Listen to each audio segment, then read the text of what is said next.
Começa agora a última palestra do dia de hoje do terceiro Congresso Virtual Pesquisa em Foco do Labora USP e do Letames da UFES. Meu nome é Gessner Brito Filho, eu sou pesquisador de pós-doutorado em História na USP e eu gostaria de dizer que é uma imensa honra mediar essa palestra, pois a mesma será ministrada por uma pesquisadora com a minha admiração ultrapassa a mera inspiração acadêmica. Portanto, agradeço-a muito por ter aceito esse convite. Essa palestra será ministrada pela professora doutora Maria Cristina Pereira. Ela possui graduação em História e mestrado em História Social pela Universidade Federal do Rio de Janeiro, possui ainda doutorado em História pela École des Hautes Études en Sciences Sociales na França, e atualmente ela é professora de História Medieval do Departamento de História da Universidade de São Paulo e do Programa de Pós-Graduação em História Social da mesma universidade. Ela coordena o Laboratório de Teoria e História das Mídias Medievais, o Latim USP. Ela possui diversas publicações nessa área, dentre as quais eu destaco e recomendo o livro que eu estou lendo, estou com ele aqui em minhas mãos, que é As Letras e as Imagens Iniciais Ornamentadas em Manuscritos do Ocidente Medieval. Peço ao público que, se tiverem questões a serem feitas à professora Maria Cristina, que já durante a palestra já podem fazê-las no chat do YouTube, que depois a Yasmin, que está nos auxiliando hoje, as trará para a gente. O título da palestra da professora Maria Cristina é Imagens de Artistas ao Trabalho no Ocidente Medieval. Dito isto, passo a palavra à professora Maria Cristina. Boa noite a todas, boa noite a todos, a todes. Queria dizer, em primeiro lugar, que é uma honra participar desse congresso. Queria agradecer muitíssimo ao convite e queria também agradecer a apresentação do Gessner, as palavras, enfim, carinhosas e que, enfim, que me deixam muito feliz de poder estar aqui com vocês. Bom, então, o que eu trouxe para hoje, já que se trata de um evento em que as pesquisas são apresentadas, é apresentar a pesquisa que eu estou desenvolvendo nesse momento. Então, é uma pesquisa intitulada, enfim, o título é muito parecido com o do trabalho, não sei se o Gessner conseguiria voltar a transmitir. Isso, ótimo, perfeito. Então, o título da pesquisa é muito parecida, com o título da apresentação, então se chama Artistas ao Trabalho, Imagens de Artistas no Ocidente Medieval, séculos VI a XV. E é uma pesquisa financiada pelo CNPq com bolsa de produtividade.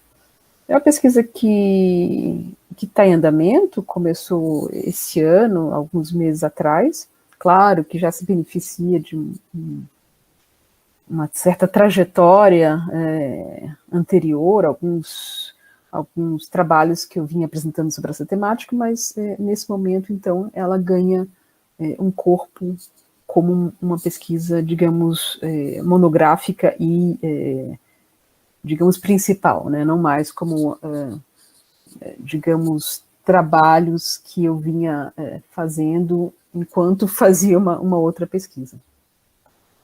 Bom, então, eu começo falando de uma questão que é bastante importante para essa pesquisa, que é a questão dos conceitos, Enfim, imagino que vocês e qualquer pesquisador ou docente que trabalhe com história da arte medieval já tenha se deparado com um questionamento por parte de estudantes, por parte do público em geral, que é o seguinte: pode-se falar de artista na Idade Média, ou então tem-se que falar em artífice? Então, por trás dessa angústia ou desse desconforto, a gente encontra a tradicional e ainda persistente ideia de que só existe arte depois do Renascimento. E daí decorreria, então, logicamente, a impossibilidade de haver artistas na Idade Média. E antes que se minimize a importância dessa colocação como um mero exórdio estrangeiro ao discurso especializado, há que se lembrar, por exemplo, de uma obra importantíssima de um historiador da arte também muito conhecido, Hans Belting, uma obra de 1990, pode passar o próximo, chamada Bildung und Kunst, Eine Geschichte des Bildes vor dem Zeitalter der Kunst, poderia traduzir como imagem e culto, né? Uma história das imagens antes da era da arte. Então, é interessante que o Belting está pensando numa era da imagem e numa era da arte. Essa obra foi traduzida em português, título um pouco diferente, porque ela foi traduzida a partir de da edição em inglês, de uma tradução em inglês. Uma obra que foi traduzida no início dos anos 2000 e pouco. Bom, então, continuando, né, o fato é que a gente não pode ignorar, né, que existia, né, de fato, na Idade Média, uma preocupação com a estética, com a criatividade, né, com o fazer artístico, como a gente poderia chamar assim, ainda que certamente de natureza e de forma muito distintas do que seria encontrado no Renascimento e em seu canônico conceito de obra de arte.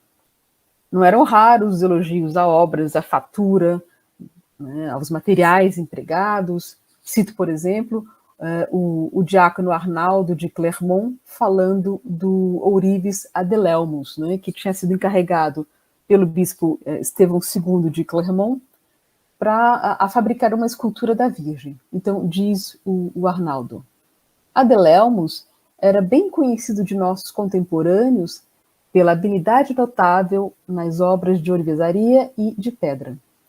Não é possível encontrar nos tempos idos alguém tão hábil no trabalho do ouro e das pedras preciosas. Ou, mais explicitamente ainda, como se refere Mathieu Paris, monge, historiador, iluminador, escultor do século XII, a seu contemporâneo, o Walter de Colchester, que era ourives, pintor e escultor, também como o Mathieu Paris, da abadia inglesa de St. Albans. Diz o Mathieu Paris. Era tal sua destreza no trabalho do ouro, da prata e de outros metais, e na pintura de imagens, que se pensa que ninguém poderia igualá-lo no mundo latino. Bom, é certo também, né, que o conceito latino medieval de ars, né, não recobre exclusivamente a ideia de artes plásticas, como também pode acontecer no caso das línguas neorromânicas contemporâneas, quando se fala, por exemplo, na arte de falar bem, por exemplo. Né? Mas a inexistência de um termo exato e equivalente ao nosso, né, com o acréscimo do adjetivo plásticos, né, em artes plásticas, não significa, como vimos, a inexistência da ideia de arte, nem no sentido estético, nem no sentido da produção. Além disso, muitas vezes se usava um termo específico, né, o nome da técnica ou da disciplina, pintura, escultura, iluminura. E também, quanto ao objeto em si, né, o objeto dessa produção, o campo semântico era bem mais amplo, como lembrou Jean-Claude Schmitt, por exemplo, né, indo de ímago à história, passando por signum, simulacrum, effigium, né, etc. Bom, no que diz respeito a nós, historiadores da arte, né, da contemporaneidade, o leque de opções, né, para além do termo arte é grande também. O termo imagem, né, ele pode servir, por exemplo, para evitar juízos de valor de caráter estético e ampliar o escopo dos objetos a serem levados em consideração. Jérôme Bachet vai mais além e cunha o conceito de imagem-objeto, né, para frisar a materialidade e, ao mesmo tempo, a adesão da imagem ao seu suporte. Uma solução de compromisso é o conceito de objeto de arte, utilizado, por exemplo, por Jean Wirth, para sublinhar a dimensão material da obra conjugado ao caráter estético, sem enfatizar a ideia de figuração que o conceito de imagem carrega e dando abertura, por exemplo, ao aspecto mais abstrato de alguns objetos de arte. Outra possibilidade é o conceito ainda mais amplo de obra visual, como se refere Cécile Voyer. levando em consideração, e eu cito, sua materialidade, sua linguagem formal, a rede de imagens na qual ela existe, seu lugar de inscrição, assim como as práticas rituais e sociais que a circundam. Bom, diferentes possibilidades, então, se apresentam de acordo com as abordagens e os objetivos visados. No entanto, é fundamental não estabelecer hierarquias valorativas, posto que inúteis e anacrônicas entre a produção artística medieval e a do Renascimento, e muito menos a nossa, né, atual. E o mesmo vale, então, voltando ao início dessa fala, né, o mesmo vale para os seus produtores, né, nosso objeto de trabalho, que podemos, então, chamar pelos termos de época, né, alguns dos quais podem encontrar facilmente ecos em idiomas contemporâneos, né, como os latinos Pictor, Illuminator, e daí pode passar o próximo slide. Eu trago aqui um exemplo nesse comentário sobre o Ezequiel, do São Jerônimo, uma cópia do final do século XI, em que encontramos um monge chamado Hugo, pela inscrição ao lado da sua cabeça, e que é identificado, então, como Pictor, né, e Illuminator. Então, são exemplos desses termos específicos, como Pictor, Illuminator, Sculptor, né, ou em línguas vernáculas, como Peinture, Peintre, Illuminateur e Magie. Agora, é claro que, de toda forma, né, há sempre que se tomar um cuidado para evitar traduções rápidas, literais, que levem a equívocos. E um exemplo é o termo ouvrier, né, no francês medieval, ouvrier, que não pode ser traduzido simplesmente como operário ou trabalhador, mas sim como alguém que fabrica uma obra determinada. Assim é chamado, por exemplo, o famoso escultor flamengo Klaus Luther em uma ordem de pagamento de 1399, feita por parte do Duque da Borgonha, Philippe Waldais, na qual, além de ser chamado de ouvrier, ele também é chamado de valet de chambre do Duque, ou seja, uma posição bastante prestigiosa para um simples trabalhador manual, caso se tomasse o termo ouvrier nesse sentido. E o mesmo pode ser dito de artífex, né, em latim, que não deve ser entendido como artífice ou artesão no sentido moderno, no sentido atual nosso, né, como sendo fundamentalmente um trabalhador manual. Né. Agora, é certo que, além desses termos, né, pode-se optar pelo termo mais genérico e eu chamo de positivamente anacrônico de artista, como eu prefiro usar na pesquisa. Bom, então, é importante, na verdade, na pesquisa eu até sugiro também um outro termo, que é o conceito de artista-agente, né? Artista-agente, no sentido que confere a esse termo agente um antropólogo chamado Alfred Gell, que define, então, agente como aquele que faz que os eventos aconteçam em torno de si. Uma obra chamada Arte e Agência, uma teoria antropológica. Foi traduzida no Brasil em 2018. Então, esse artista-agente nessas imagens com as quais eu trabalho, ao mesmo tempo, sujeito e objeto. Ou seja, ele se dá a ver em seu próprio ofício, né, ao trabalho, como eu chamei. Seja como uma autorrepresentação, mais ou menos idealizada, pode mostrar o próximo, né, além desse do Hugo, o seguinte, tem um outro, acho que eu pulei, deixa eu ver. Não, pode passar. Não, pode passar o próximo, que é o Rufilus. Está fora da ordem, mas depois eu volto.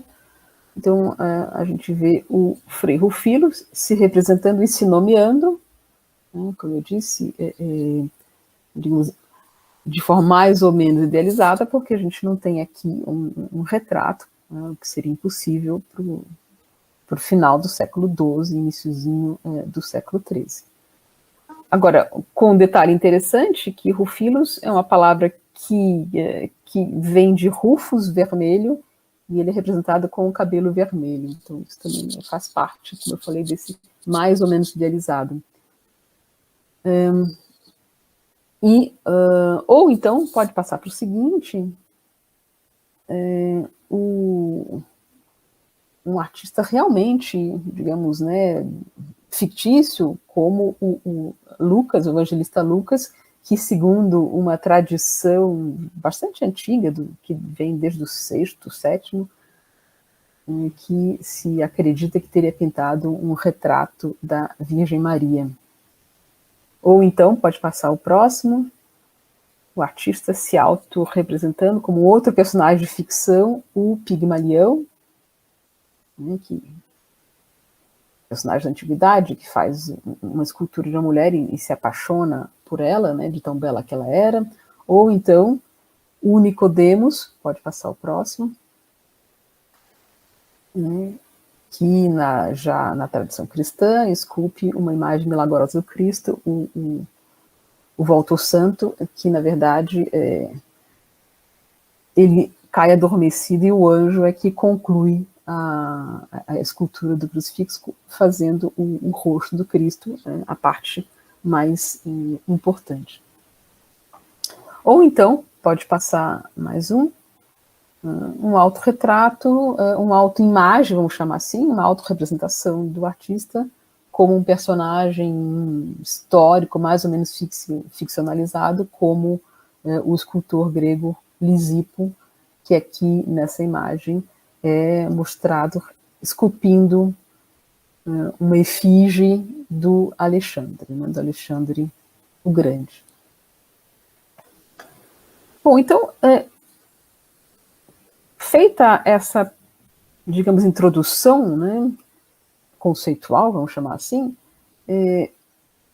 qual é o objetivo da pesquisa, né? O objetivo principal da pesquisa é fazer um levantamento de imagens figurando artistas exercendo suas atividades, que vai servir de base para a construção de um banco de imagens, né, a partir do qual eu posso analisar os diferentes discursos visuais autorreferentes, ou como eu também chamo de meta-imagens, né, produzidas pelos artistas agentes no Ocidente medieval em diferentes mídias, mas sobretudo iluminuras, vitrais e relevos. Então esse é o primeiro objetivo principal, construir esse banco de imagens para então analisar esses discursos que são essas meta-imagens. Né? E a partir desse objetivo maior, eu tenho, digamos, 4 objetivos menores ou específicos, né, que eu pretendo alcançar com essa pesquisa, né? E o primeiro deles, né, como eu chamo, confrontar, né, os perfis dos artistas com base em textos, e aí textos dos mais variados tipos, desde documentos da prática, como testamentos, recibos, livros de confrarias, até crônicas, cartas, geografias, tratados, etc. Enfim, confrontar, então, esses perfis que os textos passam com o que as imagens mostram. Né? E algo que, enfim, que eu já tenho percebido, né? Primeiro, uma separação muito, muito nítida entre a alta e a baixa Idade Média em relação a esse perfil dos artistas, né? No sentido bem amplo da palavra. A gente percebe que a partir do século XI começa a existir progressivamente uma especialização, vamos chamar assim, da atuação. Arquitetos, escultores, pintores e depois iluminadores. Enquanto que na Alta Idade Média era mais comum encontrar clérigos que eram também artistas, como o Edfrid, o bispo de Lindisfarne, que teria sido o copista e o iluminador dos chamados Evangelhos de Lindisfarne, no início do século VIII. Enfim, são pessoas que um historiador da arte chamado Piotr Skubtsevsky chama de artistas eclesiásticos, né? Então, como ele cita, a sociedade medieval produziu o indivíduo que se situava na fronteira dos mundos artístico e intelectual, né? O artista eclesiástico. E, de fato, a gente encontra também nas imagens, né, com uma certa frequência, artistas que são representados tonsurados e mesmo vestindo hábito, pode mostrar o próximo, como esse monge que faz a policromia de uma escultura da Virgem no colofão do chamado Apocalipse Lambert, de meados do século XIII. Por outro lado, ainda pensando, né, nesses diferentes perfis de artistas, é interessante observar que, às vezes, iluminadores se representavam como escribas. Pode mostrar o próximo, que é o exemplo do Hildebertus, né, que era um iluminador, e que se representa nessa cópia da Cidade de Deus, de Santo Agostinho, como um copista, né, como mostra um livro aberto na mesa dele. Então, um dos objetivos, digamos, específicos da pesquisa é perceber, por exemplo, então, se esses fenômenos de amálgama de funções e de especializações que são encontrados nos textos têm ecos nas imagens e como são esses ecos. Então, para pensar, como eu falei, esse perfil, esses perfis dos artistas. O segundo objetivo específico é discutir uma ideia que também é muito difundida, de que esses artistas medievais seriam, em sua maioria, iletrados ou fracamente letrados, né? E daí eu lembro como são muito ricas, como são muito complexas as relações na Idade Média entre texto e imagem, né? Então, ao mesmo tempo que muitas vezes se concebe uma equivalência entre eles, né, um traduzindo o outro, ainda no rastro daquela ideia antiga do pictura poiesis, né, também muitas vezes se concebe uma hierarquia entre eles, em geral, o texto ocupando a posição superior. Nesse sentido, muitas vezes aqueles que se dedicam à leitura e à escrita são considerados superiores aos artistas, né? E essa visão preconceituosa nossa, né, muitas vezes busca confirmação em certas obras que possuem inscrições com erros de grafia, com erros de tipo variado, né? Ou com supostos erros de escrita, e que, na realidade, podem ser opções estilísticas ou mesmo exegéticas, né? Eu chamo a atenção para um exemplo apenas, pode passar o próximo. Então, nesse capitel da igreja de São Pedro de la Nave, na Espanha, em que a gente encontra uma cena de Daniel no Fosso dos Leões, e a inscrição acima de sua cabeça, ela identifica, ela chama o fosso de Lacum, né? Ele é enviado ao Lacum Leonum, ou seja, há uma outra forma de designar lago, e que a imagem mostra também a água, né? Enfim, então, fazendo uma mistura, jogando até com a forma do capitel, com essa ideia de pia batismal, por exemplo, né? Então, toda uma relação bastante complexa que a escolha do termo lacum está criando, né, outros sentidos para essa cena bíblica. Enfim, então, é também um objetivo dessa pesquisa responder a essas críticas, desse pseudo-iletramento dos artistas medievais, né, inclusive por meio de dados numéricos, a partir de dois grandes conjuntos de obras, que são as inscrições presentes nas imagens, né, nas imagens que compõem o corpus, da qual vou falar daqui a pouquinho, Então, imagens que estão inseridas nas imagens ou que estão justapostas às imagens, como os tituli, e também as trocas textuais entre escribas e artistas, como as instruções deixadas pelos escribas ao artista, por exemplo, pode passar, nesse manuscrito da Legenda Áurea, que a gente encontra na margem inferior, a inscrição faça Egídio, o Gile em francês, com um cervo. E aí a imagem que a gente vê desse milagre do santo que protege o animal e é por isso flechado. A gente encontra também, muitas vezes, provocações ou críticas nas margens, né? Eu não trouxe, mas, por exemplo, uma inscrição que diz essa obra está mal feita, essa imagem está mal feita, enfim. Então, um certo tipo de comunicação que existia entre o copista, ou o escriba, e o iluminador, que a gente encontra rastros nessas anotações, em geral, marginais. Bom, o terceiro objetivo específico é analisar as relações de gênero nessas imagens de artistas ao trabalho. E aí eu lembro que, diferentemente, né, da concepção do senso comum atual, de que na sociedade medieval as mulheres eram simplesmente afastadas das esferas intelectuais e artísticas, né? Essa ideia é uma ideia simplificadora, né? Generalizadora e equivocada, né?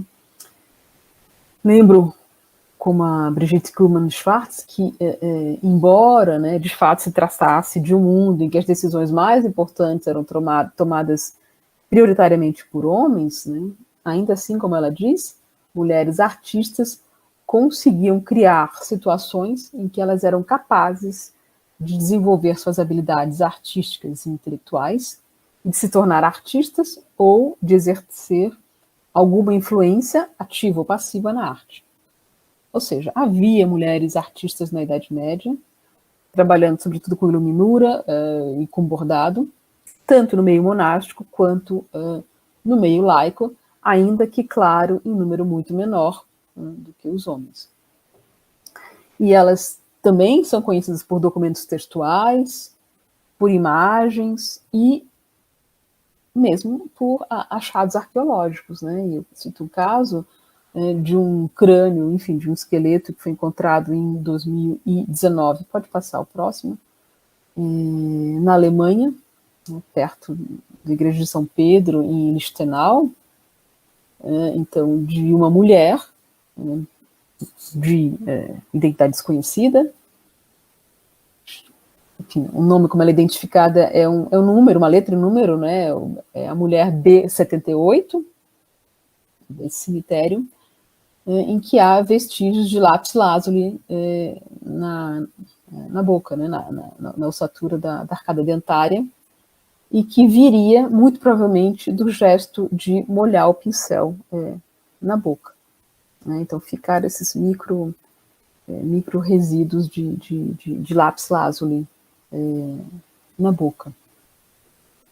Então, um detalhe que eu acho muito interessante é o fato de que, enquanto para os historiadores da arte, quando você encontra um artista desconhecido, muitas vezes é chamado de mestre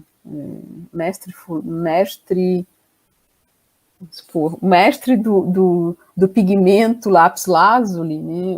Os arqueólogos são mais, entre aspas, objetivos e dão menos poéticos, até se pode dizer, chama de B78, né? É um detalhe interessante. Mas, enfim, nas imagens, né, da mesma forma que, como eu citei antes, para os homens, a gente também encontra essas autorrepresentações de mulheres como personagens, digamos, mais ou menos fictícios, mais para mais do que para menos, como é o caso seguinte. Pode passar. Da pintora Tamires ou Tamara, né, uma pintora que teria vivido na antiguidade, na Grécia Antiga, né? Aqui, pintando a imagem da Virgem, ou então, um outro exemplo, com personagens historicamente concretas, pode passar, que é a monja Guda de Weisfalen, e que não se representa pintando, mas se representa segurando um flactério que sai da própria letra D, né, de Dominus, que tem uma inscrição que a identifica como Guda Peccatrix, mulher scripsit et pinxit unc librum, ou seja, né, a Guda mulher pecadora, né, que escreveu e pintou esse livro. Então, ela não se representa no ato de pintar, mas ela escreve essa identificação precisando, né, que ela fez as duas coisas, e ao mesmo tempo com essa designação bem em acordo com a virtude monástica da modéstia, de se chamar de mulher pecadora. Bom, e o quarto, na verdade, são 5 objetivos específicos. O penúltimo é analisar os recursos do que se poderia chamar de uma retórica visual mobilizados para a figuração dos artistas, né? Então, ao lado da retórica tradicionalmente considerada, aquela que lida com textos, né, também se pode falar de uma retórica visual, que é também preocupada com a emissão de um discurso adequado ao seu fim e composta de partes similares, da inuencio a dispositio, da utilização de ornamentos, a utilização de topoi. Então, um dos objetivos que eu pretendo também com a pesquisa é investigar, sobretudo, esses lugares comuns, esses topoi iconográficos. Então, por exemplo, em termos de caracterização da figuração. Quais são as poses dos artistas? Como são figuradas suas ferramentas de trabalho? A preocupação com a mímesis, com a exibição da obra. E também em termos de escolha do personagem a ser figurado. Então, desde imagens dos próprios artistas, como a gente viu, né, genéricos ou não, enfim, idealizados ou não, mas também de artistas, entre aspas, famosos, né, fictícios, como São Lucas e outros. E essa questão ela é fundamental para se pensar o princípio de autoridade. Ou seja, o que traz autoridade em relação à figuração do artista? A gestualidade, a obra produzida ou a referência? E isso leva a pensar em outras questões, né? Por exemplo, quando o artista não é representado ao trabalho, como ele ou ela é identificado? Nesse caso, a gente viu pela inscrição, explicitamente. Mas há outras formas além da inscrição? Quais são as posições mais frequentes? Como doador, como devoto, como espectador? Enfim, também é importante, outra coisa, né, investigar o local ocupado pelas imagens. Né? Então, nos manuscritos, é a margem, é o frontispício, é o colofão, é o interior da inicial, como é o caso aqui. Né? Há diferenças simbólicas e valorativas entre eles, né? Há variações no que concerne ao artista figurado nesses lugares. Então, São Lucas mereceria um lugar mais importante, um monge ou uma monja, outro, enfim. Então, são questões também que eu quero investigar. E, por último, né, discutir as ideias e as concepções teóricas que fundamentam o discurso medieval sobre as imagens e das imagens de artistas ao trabalho. Então, que é o objetivo mais teórico dessa pesquisa, né? Analisar as ideias que possibilitam e são possibilitadas por essas imagens. Então, discutir, por exemplo, se é cabível o conceito de autorretrato, que eu mencionei aqui algumas vezes, considerando, por exemplo, o problema que é a mímesis e, portanto, o retrato para boa parte da Idade Média, Seria melhor falar em autoimagem ou autorrepresentação, como eu tratei.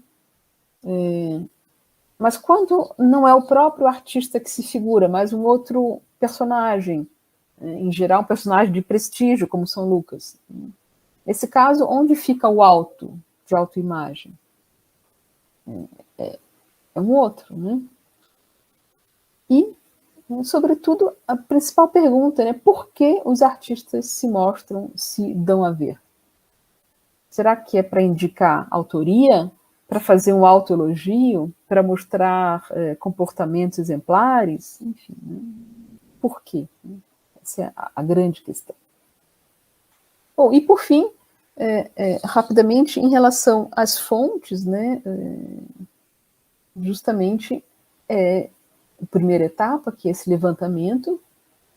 Até agora eu tenho 56 imagens, a maioria em manuscritos, 47, mas 3 em painel, 3 em relevo e 3 em vitrais. Ou seja, por esse levantamento, a gente percebe que os manuscritos são a mídia de preferência para os artistas se representarem. E daí vem a pergunta, isso se deve a uma questão numérica, já que há muito mais manuscritos que outros objetos medievais preservados, ou será que é porque os iluminadores e iluminadoras teriam uma liberdade maior, já que trabalhavam para um público mais específico, mais limitado, né? Há também um número muito maior de imagens da Baixa Idade Média, sobretudo a partir do século XII, que também é condizente com o que a gente encontra nos registros escritos, e em particular com a prática de, entre aspas, assinar as obras, né? Colocar o seu nome, geralmente com aquela fórmula fulano me fez, fulano fez isso. Enfim. E é claro que além das próprias imagens, também é muito importante, outro tipo de fonte com a qual eu trabalho, com essa pesquisa, são as fontes textuais, como eu já citei aqui, desde documentos da prática, como recibos, por exemplo, relatos geográficos, comentários teológicos, manuais para artistas, inscrições nas próprias obras, né? Ou seja, é claro que um texto que descreve o trabalho de um artista é muito diferente de um artista mostrando isso em imagem. Então, não é possível reduzir, como eu já falei antes, texto à imagem, né? Ou como dizia o Foucault, fazer aparecer uma forma não é uma maneira desviada, mais sutil ou mais ingênua, como se queira, de dizer alguma coisa. O discurso e a figura têm cada um seu modo de ser, mas eles mantêm entre si relações complexas e embaralhadas. Então, como diz também o Pierre Francastel, os mecanismos da língua e da figuração não são redutíveis uns aos outros. Os desvios são esperados, desejados e fazem parte das diversas montagens entre textos e imagens. Então, grosso modo, rapidamente, essa é a pesquisa que eu estou desenvolvendo e espero que dentro de algum tempo eu consiga converter isso num livro, enfim. Quem sabe, né, na verdade, o que se espera, né, o que é o objetivo principal, que eu espero que seja possível. E é isso.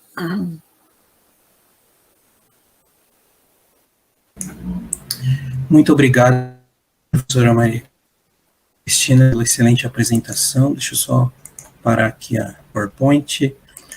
Então, agora a gente abre para as perguntas, mas o Yasmin, até agora não temos pergunta no chat. Eu tenho diversas perguntas, algumas mais gerais, outras mais específicas, professora. São muitas, mas eu vou tentar. Eu vou começar com um pouco mais geral, que talvez pessoas que não trabalhem com arte ou com esse tipo de objeto pode estar se perguntando, né?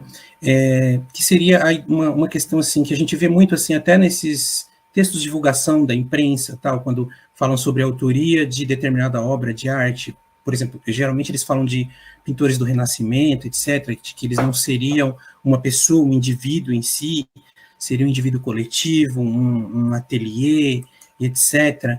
E eu fico imaginando a dificuldade, pensando isso já tanto na Baixa Idade Média quanto na Alta Idade Média, como é que isso se apresenta em sua pesquisa? Você já lidou com alguma dessas questões e com relação a esses documentos, não só o objeto em si, né, as obras de arte que têm essas imagens dos autores, mas com relação a essa documentação, recibos, etc., se isso ocorre, né? Então, essa é uma questão extremamente interessante mesmo. É algo que acontecia, né? E dependendo do tipo de obra, de maneira mais evidente ou não. Então, é certo que quando a gente está trabalhando, pensando, enfim, tem alguns objetos, né, que, pensando, por exemplo, em manuscritos, né, a gente tem alguns manuscritos mais da Alta Idade Média que a gente sabe que foram feitos por uma pessoa só, como os Evangelhos de Lindisfarne. Como você percebe isso? Pela estabilidade, pela homogeneidade, vamos chamar assim, pela homogeneidade de estilo da imagem e da escrita também, né? Então, são casos em que você consegue mostrar, né, por uma realmente homogeneidade estilística que foi feito por uma pessoa só. Mas isso é claro que é um caso bem extremo, né? Porque imagina um manuscrito da Bíblia, por exemplo, muito iluminado, da Baixa Idade Média, você tem muitas imagens. E pensar que uma pessoa só teria feito isso é muito complicado. Então, geralmente, são obras coletivas, de fato. Ou, mais ainda, né, se a gente for pensar em capitéis de um claustro, como o claustro de Massacre, que eu estudei no doutorado, também é impossível pensar que é uma pessoa só trabalhando. Né? Então, essas obras monumentais, mais ainda se coloca a questão da coletividade. Agora, em todos os casos, né, sempre há uma organização hierárquica, né, ou seja, que você tem, assim como em outros ofícios, você tem um mestre, né, você tem aquela pessoa que, digamos, dirige os trabalhos e que geralmente vai ser a pessoa que vai assinar os contratos. Né? Então, quando a gente encontra algum documento da prática, é o mestre que vai. Né? Às vezes a gente encontra o mestre e seus auxiliares, fulano, beltrano, etc. Mas a gente sabe que também não eram 3 só, que além desses, tem outros. Porém, é interessante que, no caso das imagens, isso não aparece muito, mas teve um caso que eu mostrei agora há pouco, de Hildebrandos, que é um caso muito interessante, que ele se representa como escriba, mas tem um rapaz mais jovem sentado num banquinho que está desenhando uma ornamentação e que é apresentado como, se não me engano, aprendiz, o termo que ele usa. Né? Então a gente tem aí um mini escritório, né, com o mestre e o aprendiz. Depois tem uma outra imagem de outro manuscrito que também aparece o Debrandos e o aprendiz. Então, são alguns dos poucos casos. Aquele da Tamara também, aquela imagem da Tamara, aparecia alguém preparando as tintas. Né? Também tem esse caso. Então, assim, tem alguns casos em que a gente vê um pouco esse trabalho coletivo, seja a pessoa que está colocando a mão na massa, mas fazendo a tinta, ou que está aprendendo, ou que está fazendo um detalhe, como o Evervinus, né, desenhando aquele ornamento. E é interessante que tem sempre uma ideia muito hierárquica também nas imagens.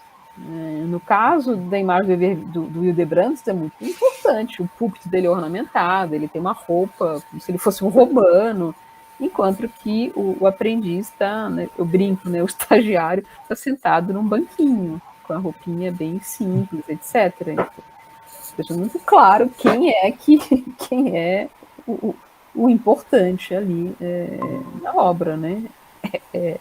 É o mestre, é o Hildebrandt. E aí, claro que nesse caso é um caso muito interessante, porque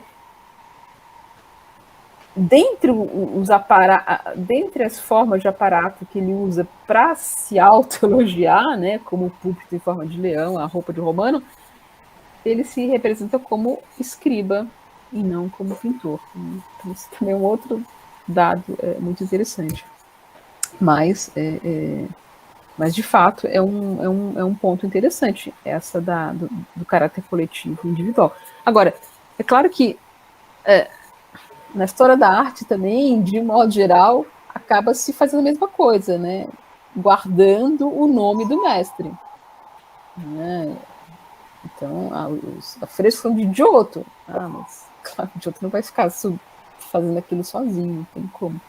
Mas o mestre que, na verdade, modernamente se compra se compra esse discurso hierárquico, na verdade, né?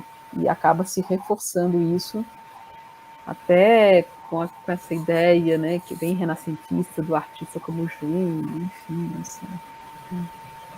Claro que hoje isso é, obviamente, né, a história da arte mais crítica não vai assumir isso, mas ainda assim a gente tem um pouco essa tendência, né, isso gruda, os de outros, geral você.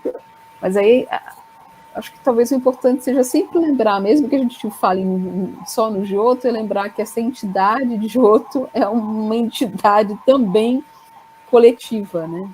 Digamos assim. Não sei se eu te respondi, mas... Não, respondeu sim, professor. São questionamentos. Como você sabe, eu trabalhei também com manuscrito e da Alta Idade Média, né? E todas essas questões, inclusive, só abrindo parênteses, na verdade, assim, eu não defini nada, na minha pesquisa nem era objetivo, mas no início do manuscrito que eu estudei, que é o Június 11, né? Da Inglaterra e da Alta Idade Média, tem uma imagem, um selinho no começo. E existe um longo debate se ele é o escriba, se ele é o chefe da equipe, se ele é para quem porque não tem nenhuma informação, não tem nada, só tem um selinho com a pessoa e o nome dele. Tem o nome dele, Alf Ward, se eu não me engano, algo assim, não vou lembrar agora.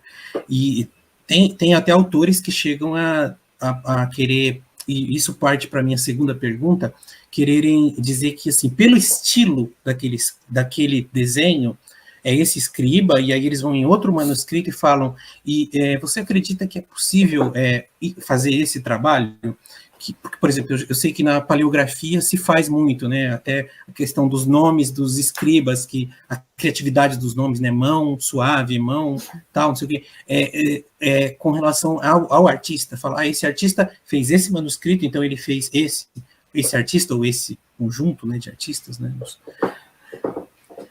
Essa é uma questão, digamos, dos meus calcanhares, vamos colocar no plural, né? Mas de Aquiles, porque é algo muito comum na história da arte, muito, muito frequente, e muitas vezes, né, os historiadores da arte, inclusive, são convocados para esse papel de conhecer, né, de perito, né, e eu reconheço que eu tenho bastante dificuldade em relação a isso. Né? Até porque, claro, chega em casos, né, extremos, por exemplo, quando já li obras falando o ar do artista. Né? Isso tem um ar de fulano. Que, assim, de uma subjetividade muito grande. Uma subjetividade muito grande. Mas também já vi trabalhos, né, que vão um pouco a la Morelli, né, um trabalho meio de detetive, né, como Sherlock Holmes, assim, de tentar buscar indícios de formas pequenas. Então, o Morelli falava da orelha, das mãos, por exemplo, para tentar identificar.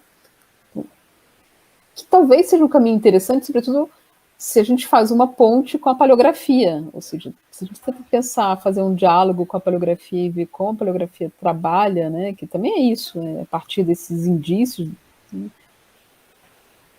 talvez a gente pudesse chegar a algumas conclusões, né, então tem de novo, tem coisas que são mais evidentes. Tem um escultor chamado de mestre de Cabestany, né? Ele tem esculturas muito típicas, com olho amendoado, com um furo aqui no canto do olho, aqui. Então, por exemplo, são obras muito particulares, mas também não vai garantir que não fosse o estilo do ateliê dele, ou até mesmo de alguém que quer imitar depois, se ele começa a ficar muito famoso, enfim.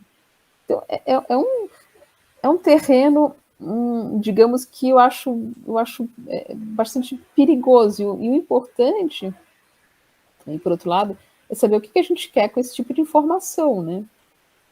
Porque não dá para parar aí. E muitas vezes acontece nisso, né? Você tem tanto trabalho para demonstrar, é tão difícil que você, demonstrei que isso é uma obra do mestre fulano, associado.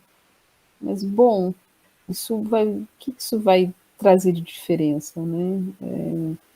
Enfim, então, digamos que, de novo, eu acho que se for bem feito, se for justificado, se for bem fundamentado, é importante.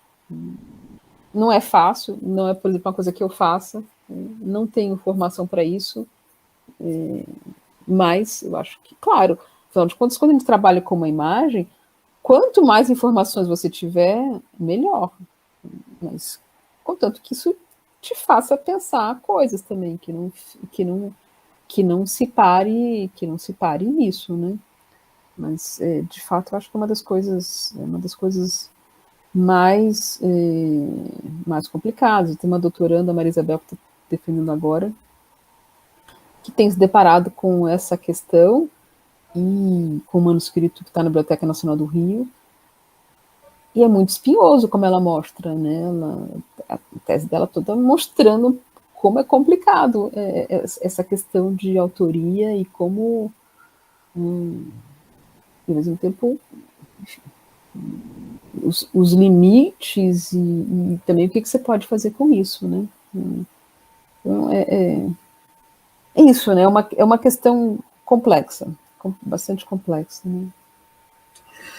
Tá ok, professora, muito obrigado. A gente tem muitas perguntas, mas infelizmente o nosso tempo está acabando. Eu gostaria mais uma vez, em nome da professora Ana Paula, do Labora, e do professor Sérgio Feldman, do Letames, agradecer imensamente por você ter aceitado proferir essa palestra excelente.